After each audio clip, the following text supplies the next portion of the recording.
In today's video, I am going to teach you how to use Lineup on Basecamp. Lineup is Basecamp's high-level timeline view. It helps you see all active and upcoming projects in one place, with their start and end dates laid out visually. This makes it easier to understand what is happening now, what is coming next, and where your schedule might be getting too crowded.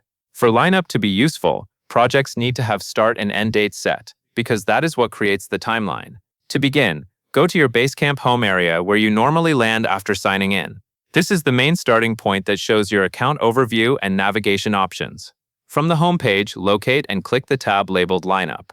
As soon as you open it, you will see a calendar-style timeline. Projects are displayed across dates, so you can quickly scan what is in progress and what is planned. If you notice that some projects do not appear, it usually means those projects do not have dates assigned yet, since Lineup relies on that information. Next, click on a specific date on the timeline.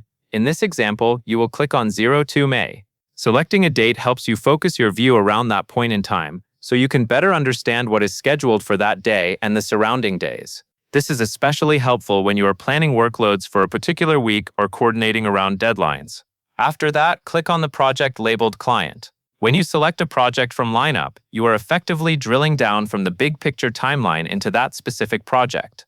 This helps you move from planning to action because you can go straight from the schedule view to the work itself. As a practical tip, use Lineup regularly to spot overlap between projects and to anticipate busy stretches before they become a problem. Keeping project dates accurate will make this view far more reliable for planning and communication. That covers everything you need to know, and that is all there is to it.